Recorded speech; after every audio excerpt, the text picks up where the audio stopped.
Hello बच्चों, हम बात करेंगे रदरफोर्ड का परमाणु मॉडल।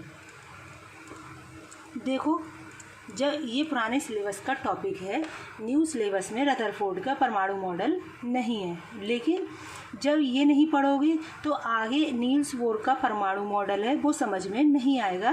तो इस पर स्टार बनाकर कॉपी पर नोट डाउन जरूर कर लेना, याद मत करना, केवल ये समझने के लिए टॉपिक है। ठीक, सबसे पहले जो एटम होता है, एटम मतलब परमाणु, तो हमें इसके बारे में ज़्यादा कोई जानकारी नहीं थी। तो रदरफोर्ड आए, उन्होंने एल्फा प्रकीर्णन किया। उस आधार पर थोड़ा मैं जनरल बता रही हूँ, ठीक है। तो इसमें परमाणु जो होता है उसमें नाभिक होता है, ये मैं बता भी चुकी हूँ, और उसके चारों ओर इलेक्ट्रॉन चक्कर लगाते रहते हैं। ये हमें पता था, मतलब अभी जो नॉलेज है वो हमें पता है। रदरफोर्ड ने हमारे परमाणु मॉडल निकाला तो उन्होंने एल्फा प्रकीर्णन किया, एल्फा कणों का प्रकीर्णन किया और नाभिक की खोज करी। ठीक, तो इसे एक तरह से परमाणु संरचना का नाभिकीय सिद्धांत भी कहते हैं। परमाणु संरचना का नाभिकीय सिद्धांत भी कहते हैं। ठीक, तो इन्होंने ये बताया परमाणु अति सूक्ष्म गोलाकार विद्युत उदासीन कण हैं। देखो, परमाणु अति सूक्ष्म है, गोलाकार और उदासीन। उदासीन का मतलब होता है कि जितना धनात्मक आवेश होगा, पॉजिटिव होगा चार्ज, उतना ही उस पर नेगेटिव चार्ज होगा, और दोनों का जब बराबर हो जाएंगे तो वो कैसा हो जाएगा, हमारा उदासीन होता है। ठीक, तो यहाँ पर उदासीन कण है, ये धनावेशित नाभिक के चारों ओर, नाभिक जो होता है प्रोटॉन और न्यूट्रॉन से मिलकर बना हुआ होता है।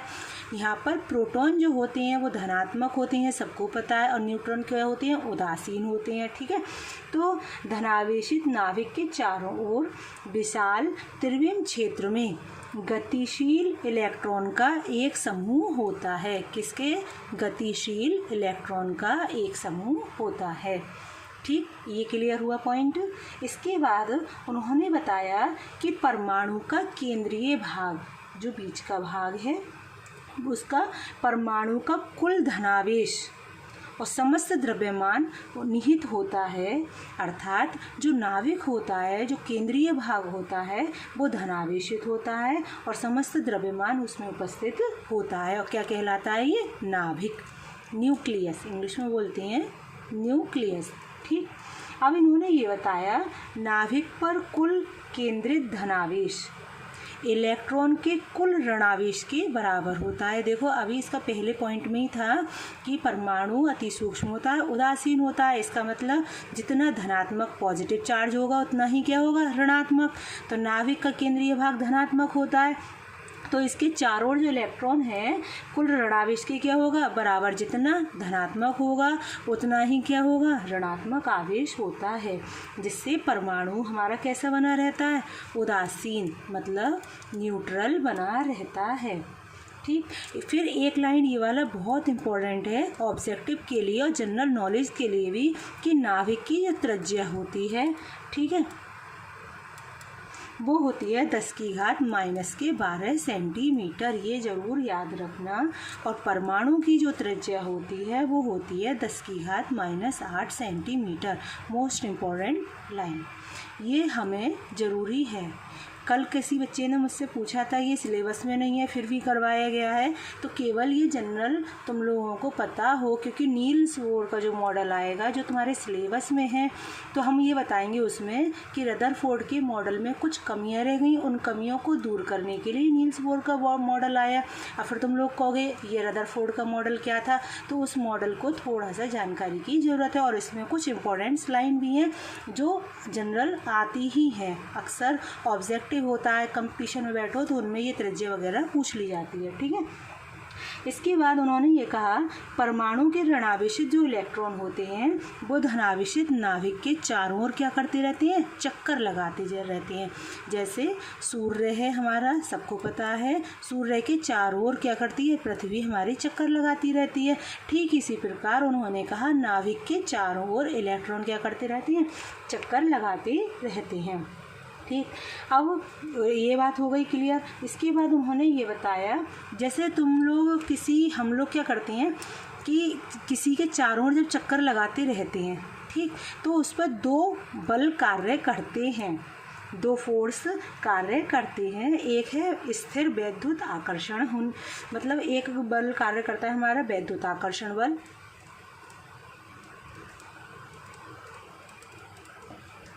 एक बल कौन सा कार्य करता है हमारा, ये बहुत समझने की लाइन है, वैद्युत आकर्षण बल। और एक बल कार्य करता है हमारा अपकेंद्रीय बल। ठीक, अब इसमें ये था कि नाभिक और उसके चारों ओर चक्कर लगाने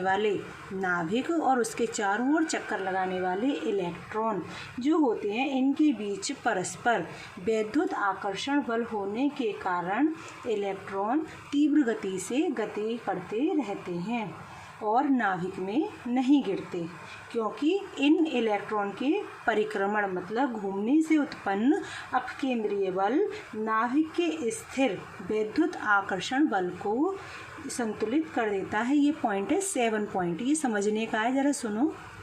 इसमें ये कहा गया कि एक नाभिक है, उसके चारों ओर इलेक्ट्रॉन चक्कर लगा रहे हैं, ठीक, तो यहाँ पर जो चक्कर लगाने वाले हैं उसके बीच दो बल कार्य करते हैं, वैद्युत आकर्षण बल और अपकेंद्रीय बल। अब ये क्या होते हैं, जैसे तुम लोग हो, किसी एक सर्किल है मान लेना, और उसके चारों ओर घूमोगे, घूमते घूमते क्या होगा, तुम उसमें गिर जाओगे, गिरने की संभावना है पूरी कि जब हम किसी के चारों ओर घूमते हैं तो एक समय ऐसा आता है कि हम उसमें गिर जाते हैं। तो यहाँ पर ये कहा कि जो इलेक्ट्रॉन है वो नाभिक के चारों ओर वैद्युत आकर्षण बल के कारण क्या कर रहे हैं, चारों ओर चक्कर लगा रहे हैं। जैसे ही वो गिरने की कोशिश करता है वैसे ही नाभिक अपकेंद्रीय बल लगाकर उसे धक्का दे देता है, ठीक है। तो जैसे ही वो उसकी ओर गिरने के बाद उसने इधर को धक्का लगा दिया, तो ये अगर इसकी ओर आकर्षित हुआ तो नाभिक ने इसकी ओर बल लगा दिया। कौन सा बल लगा दिया, अपकेंद्रीय बल। और इस प्रकार वो मॉडल में क्या होता है, नाभिक में नहीं गिरते इलेक्ट्रॉन, मतलब चक्कर लगाते समय नाभिक में नहीं गिरते इलेक्ट्रॉन। वैद्युत आकर्षण बल के कारण नाभिक के चारों ओर चक्कर लगाते रहते हैं, और किस बल के कारण, अपकेंद्रीय बल के कारण नाभिक क्या करता है, उसके वैद्युत आकर्षण बल को क्या कर देता है, संतुलित कर देता है। क्योंकि एक समय आता है चक्कर लगाते लगाते वो उसमें गिरने की संभावना रहेगी, लेकिन ऐसा वास्तव में नहीं होता, क्योंकि नाभिक अपकेंद्रीय बल उस पर लगा देता है, ठीक है। अब इसके रदरफोर्ड का जो मॉडल था वो एक तरह से नाभिकीय मॉडल कहा गया और सौर मॉडल भी कहा गया। कौन सा मॉडल कहा गया, सौर मॉडल भी कहा गया, क्योंकि इस मॉडल की ये थी कल्पना कि सूर्य के चारों ओर ग्रह परिक्रमा करती हैं। जैसे मैंने अभी बताया सूर्य के चारों ओर मैंने कहा पृथ्वी परिक्रमा लगा रही है, ठीक इसी प्रकार चंद्रमा भी है और ग्रह भी चक्कर लगाते रहते हैं, ठीक है। तो उसी आधार पर नाभिक के चारों ओर इलेक्ट्रॉन घूमते रहते हैं। तो ये था हमारा रदरफोर्ड का परमाणु मॉडल। उन्होंने अल्फा कणों का प्रकीर्णन बताया और नाभिकीय सिद्धांत दिया। उन्होंने बताया परमाणु जो होता है वो हमारा किससे, नाभिक प्लस इलेक्ट्रॉन से मिलकर बना हुआ होता है। नाभिक हमेशा धनात्मक होता है और इलेक्ट्रॉन उसके चार चक्कर लगाते रहते हैं, और जो दोनों एक दूसरे के क्या होते हैं, बराबर होने के कारण क्या होता है, हो जाता है हमारा उदासीन हो जाता है। नाभिक की त्रिज्या 10⁻⁻12 सेंटीमीटर होती है और परमाणु की त्रिज्या 10⁻⁻8 सेंटीमीटर होती है, ठीक। इसके बाद इन्होंने ये कहा इसमें कौन से दो बल याद रखना, वैद्युत आकर्षण बल और अपकेंद्रीय बल, ठीक है। ये रदरफोर्ड के इस मॉडल को परमाणु का नाभिकीय मॉडल भी कहते हैं। परमाणु का पूछ ले कोई कि परमाणु का नाभिकीय मॉडल कौन सा है, तो रदरफोर्ड का परमाणु मॉडल, ठीक। और इस आधार पर इसे सौर या ग्रह मॉडल भी कहते हैं, सौर मॉडल या ग्रह मॉडल भी कहते हैं। पूछ सकता है कभी भी कि सौर मॉडल कौन सा है, तुम कह दोगे हमने तो पढ़ा नहीं, हमारे सिलेबस में नहीं है। ये कुछ नहीं कि सिलेबस में नहीं है, वो नहीं है, जनरल नॉलेज सबको होनी चाहिए केमिस्ट्री में, ठीक। तो सौर मॉडल या ग्रह मॉडल भी कहते हैं। और इस मॉडल की परिकल्पना कैसे कही गई? सूर्य के चारों ओर क्या करते रहते हैं? ग्रह चक्कर लगाते रहते हैं। ठीक इसी प्रकार नाभिक के चारों ओर इलेक्ट्रॉन चक्कर लगाता रहता है। ये था रदरफोर्ड का परमाणु मॉडल। अब जब कोई मॉडल आता है तो उसकी क्या आती हैं? कुछ ना कुछ कमियां आती हैं। तो उनकी कमियां, अब इसकी कमियां क्या थी रदरफोर्ड मॉडल की? ठीक है, देखो रदरफोर्ड के परमाणु मॉडल की कमियां, इसकी सबसे बड़ी कमी थी, एक था हमारा नील बोर। नील बोर बोल सकते हैं, नील्स बोर भी बोल सकते हैं, ठीक, कोई वो नहीं आता।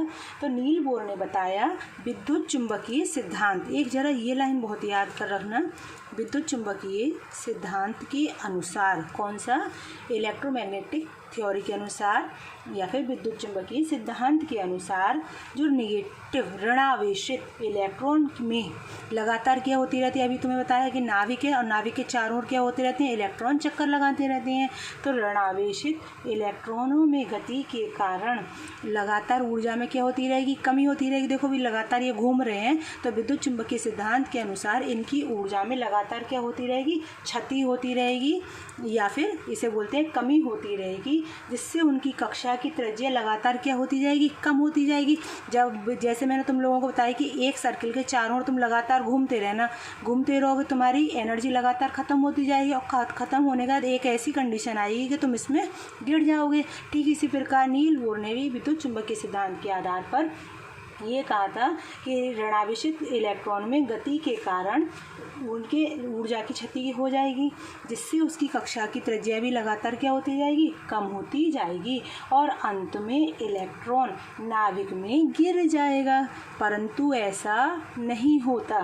तो इसका अर्थ ये हुआ कि परमाणु का विनाश और जो अस्तित्व है, हम उसके बारे में ज़्यादा नहीं, मतलब इसके बारे में ये नहीं बता पाया रदरफोर्ड का परमाणु मॉडल कि उसके स्थायित्व की व्याख्या कैसे करते हैं, कि वो उसमें गिरता क्यों नहीं है। ठीक है, तो इसके बाद दूसरे एक कमी और आई, उन्होंने रदरफोर्ड ने एल्फा कणों के प्रकीर्णन से करा था। ये वाला एल्फा कणों के प्रकीर्णन मतलब स्कैटरिंग से करा था।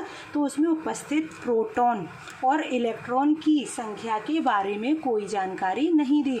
उन्होंने नहीं बताया कि कितने इलेक्ट्रॉन होंगे, क्या होगा, इसके बारे में कोई भी जानकारी नहीं दी। एक सबसे बड़ा इम्पोर्टेंट पॉइंट ये था, नील बोर ने ये पकड़ लिया कि विद्युत चुंबकीय सिद्धांत के अनुसार अगर नाभिक के चारों इलेक्ट्रॉन चक्कर लगाते रहेंगे तो उसकी ऊर्जा लगातार कम होती जाएगी और उसकी कक्षा की त्रिज्या लगातार क्या होती जाएगी? कम होती जाएगी, जिसके कारण एक दिन ऐसा होगा इलेक्ट्रॉन नाभिक में गिर जाएगा। परंतु ऐसा नहीं होता। इसके बाद प्रोटॉन और इलेक्ट्रॉन की संख्या के बारे में कोई भी जानकारी नहीं दी कि कितने इलेक्ट्रॉन होंगे, कितने नहीं होंगे।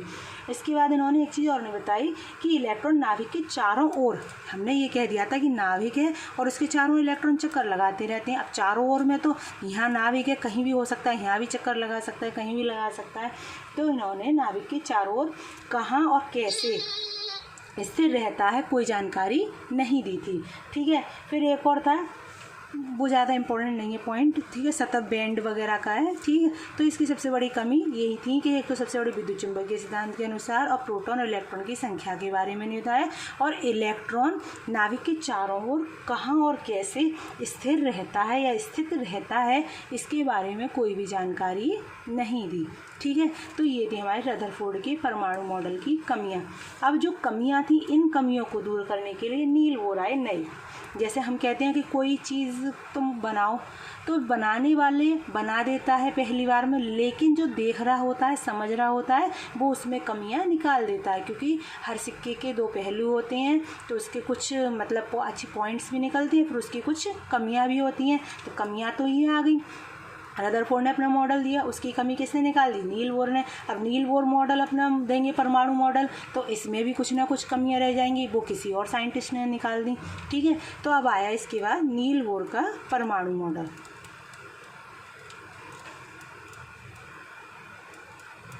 इन्होंने ये सिद्धांत दिया क्वांटम सिद्धांत के आधार पर।